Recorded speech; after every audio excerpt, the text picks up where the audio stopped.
Praise Lord. നിങ്ങളെ എല്ലാവരെയും blessed മോർണിംഗിലേക്ക് യേശുക്രിസ്തുവിൻ നാമത്തിൽ സ്വാഗതം ചെയ്യുന്നു.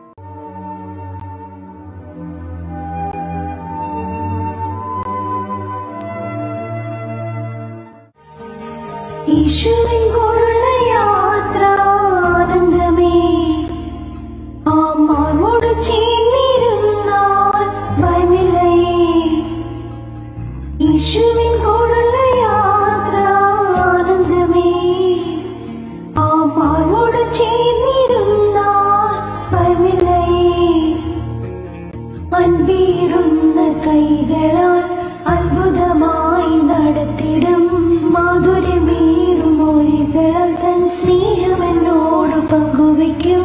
ഒറ്റയ്ക്കു വിടുകയില്ല, മടുത്തു മാറുകയില്ല. ഒറ്റയ്ക്കു വിടുകയില്ല, മടുത്തു മാറുകയില്ല. അന്ത്യം വരെ ആ ചുടുമതി യേശുവിൻ്റെ കൂടെ മതി. അന്ത്യം വരെ ആ ചുടുമതി യേശുവിൻ്റെ കൂടെ മതി.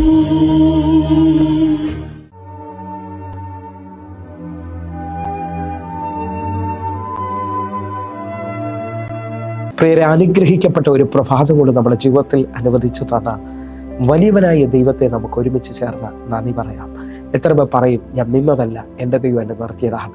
ഒന്നുകൂടെ പറഞ്ഞു കഴിഞ്ഞാൽ 2023 ഡിസംബർ മാസം 28 വരെയും എന്നെയും എൻ്റെ കുടുംബത്തെയും പ്രത്യേകിച്ച് ഈ പകർച്ചവ്യാധിയിൽ നിന്നും അനേകം പ്രതികൂലത്തിൽ നിന്നും പ്രതിസന്ധിയിൽ നിന്നും കണ്ണിലെ കൃഷ്ണമണി പോലെ സൂക്ഷിക്കുകയും വിടുവിക്കുകയും ചെയ്ത വലിയവനായ ദൈവത്തിന് നന്ദി പറഞ്ഞുകൊണ്ട് ഈ പ്രഭാത ചിന്തയിലേക്ക് നമുക്ക് ഒരുമിച്ച് അടുത്തു വരാം. മാനുഷിക വാക്കുകളിൽ ഭയപ്പെടാതെ ദൈവശബ്ദത്താൽ ജയം പ്രാപിക്കുക. പ്രിയരെ, പ്രാരംഭവാക്യത്തിലേക്ക് 27 സങ്കീർത്തനം അതിൻ്റെ 1-ാമത്തെ വാക്യം, യഹോവ എൻ്റെ വെളിച്ചവും എൻ്റെ രക്ഷയും ആകുന്നു, ഞാൻ ആരെ ഭയപ്പെടും? യഹോവ എൻ്റെ ജീവൻ്റെ ബലം, ഞാൻ ആരെ പേടിക്കും? പ്രിയരെ, പ്രഭാതത്തിൽ നമ്മോടിടപെട്ട അനുഗ്രഹിക്കപ്പെട്ട വചനത്തിനായി നമുക്ക് ഒരുമിച്ച് ചേർന്ന് നന്ദി പറയാം. പലവരും മാനുഷിക ഭയത്താലും മാനുഷിക വാക്കുകളിൽ തളർന്നുപോയവരുമാണ് എന്നെ കേൾക്കുന്നവർ. എന്നാൽ ഈ പ്രഭാതത്തിൽ ദൈവം നമ്മോട് പറയുന്നു, ദൈവത്തിൻ്റെ വചനത്താൽ ജയം പ്രാപിക്കുക. 27 സങ്കീർത്തനം 1-ാമത്തെ വാക്യത്തിൽ ഇതാ സങ്കീർത്തനക്കാരൻ പറയാണ്, യഹോവ എൻ്റെ വെളിച്ചവും എൻ്റെ രക്ഷയുമാകുന്നു, ഞാൻ ആരെ ഭയപ്പെടും? യഹോവ എൻ്റെ ജീവൻ്റെ ബലം, ഞാൻ ആരെ പേടിക്കും? ഇതാ ദാവീദ് വ്യക്തമായി വിളിച്ചു പറയാണ്, യഹോവ എൻ്റെ വെളിച്ചം എൻ്റെ രക്ഷയുമാ, യഹോവ എൻ്റെ ജീവൻ്റെ ബലമാണ്, ഞാൻ ആരെ പേടിക്കും? വിശ്വസിക്കുന്നവരുണ്ടെങ്കിൽ നിങ്ങളെ തന്നെ ഒന്ന് ബലപ്പെടുത്തുന്ന രീതിയിൽ ഈ വചനം നിങ്ങളുടെ നാവ് കൊണ്ട് ഈ പ്രഭാതത്തിൽ പറയണം. കാരണം അനേക ശബ്ദങ്ങൾ നിങ്ങളെ തളർത്തിയിട്ടുണ്ടാകാം. മാനുഷിക നിലയിൽ നിങ്ങൾക്ക് ആ ജോലി കിട്ടത്തില്ല, അല്ലെങ്കിൽ നിങ്ങൾക്ക് ആ സാമ്പത്തികം ലഭിക്കത്തില്ല, നിങ്ങൾക്കിനി അത് അസാധ്യമെന്നൊക്കെ പറഞ്ഞുകൊണ്ട് നിൽക്കുമ്പോൾ ദൈവത്തിൻ്റെ ശബ്ദം നിങ്ങളെ ബലപ്പെടുത്തുന്നതാണ്. ഒന്നുകൂടെ നിങ്ങൾ ശ്രദ്ധിച്ചു നോക്കിയേ. ഇതാ മാർക്കോസിന്റെ സുവിശേഷം 5-ാം അധ്യായം അതിൻ്റെ 35-36 വാക്യങ്ങൾ. ഇങ്ങനെ പറഞ്ഞുകൊണ്ടിരിക്കുമ്പോൾ തന്നെ പള്ളിപ്രമാണിയുടെ വീട്ടിൽ നിന്ന് ആൾ വന്നു, നിന്റെ മകൾ മരിച്ചുപോയി, ഗുരുവിനെ ഇനി അസഹ്യപ്പെടുത്തുന്നത് എന്തിന് എന്ന് പറഞ്ഞു. ഇതാ 35-ാമത്തെ വാക്യത്തിൽ യേശു കർത്താവ് യായിറോസിന്റെ ഭവനത്തിലേക്ക് പോവുകയാണ്.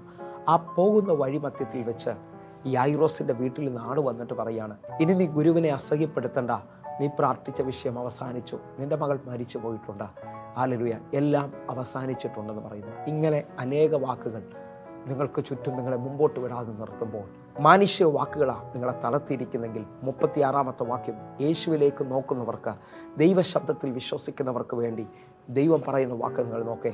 36-ാമത്തെ വാക്യം, യേശു ആ വാക്ക് കാര്യമാക്കാതെ പള്ളിപ്രമാണിയോട് ഭയപ്പെടേണ്ട, വിശ്വസിക്കുക മാത്രം ചെയ്യുക എന്ന് പറഞ്ഞു. 36-ാമത്തെ വാക്യം നിങ്ങൾ ശ്രദ്ധിച്ചേ. യേശു ആ വാക്ക് കാര്യമാക്കാതെ ഭയപ്പെടേണ്ട, വിശ്വസിക്കുക മാത്രം ചെയ്യുക. തീർന്നു എന്ന് പറയുന്നിടത്ത് യേശു ആ വാക്ക് കാര്യമാക്കിയില്ല. യേശു യായിറോസിനോട് തട്ടി ബലപ്പെടുത്തുന്ന പോലെ പറയുക, വിശ്വസിക്കുക മാത്രം ചെയ്യും. ഇന്ന് ഈ പ്രഭാതത്തിൽ എന്നെ കേൾക്കുന്ന അനേകരോട് ഞാൻ വിളിച്ചു പറയുന്നു, ആ വഴി അടഞ്ഞിട്ടില്ല, ആ ജോലി നഷ്ടമാകത്തില്ല, ആ സാമ്പത്തിക വിഷയത്തിനകത്ത് നിങ്ങൾ ജയിക്കും, ആ വസ്തുവിൻ്റെ വിഷയത്തിൽ, ആ കോടതി കേസിൽ നിങ്ങൾ ജയിക്കും. കാരണം എൻ്റെ കർത്താവ് നിങ്ങളെ ബലപ്പെടുത്തുന്നവനാണ്, എൻ്റെ യേശു നിങ്ങളെ ജയിപ്പിക്കുന്നവനാണ്.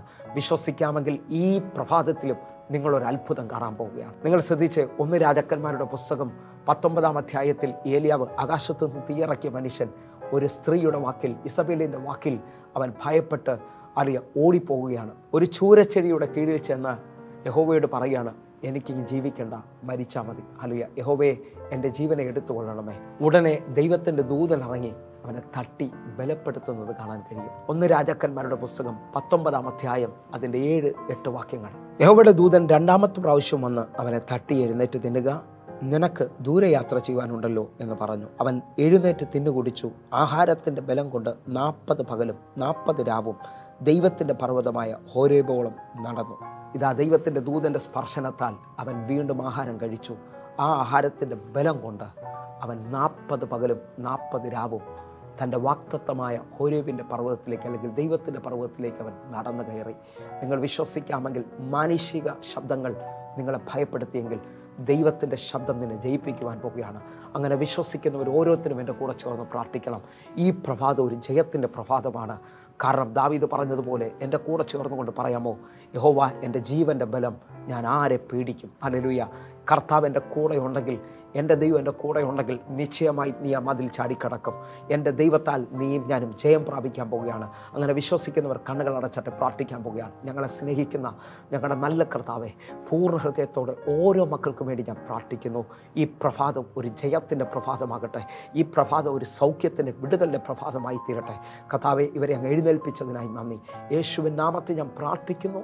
കേൾക്കണം പിതാവേ, ആമേൻ. പ്രിയരെ, ഈ പ്രഭാത സന്ദേശം നിങ്ങൾക്ക് അനുഗ്രഹമാകുന്നുവെങ്കിൽ നമ്മുടെ യൂട്യൂബ് ചാനൽ സബ്സ്ക്രൈബ് ചെയ്യും, ഫേസ്ബുക്കിലേക്ക് നിങ്ങൾ ജോയിൻ ചെയ്യുകയും ചെയ്യണമെന്ന് ഓർപ്പിക്കുന്നു. അതേപോലെ എല്ലാ ദിവസവും ഇന്ത്യൻ സമയം വൈകിട്ട് 6 മണിക്ക് നമുക്ക് സൂമിൽ ആരാധന നടക്കുകയാണ്.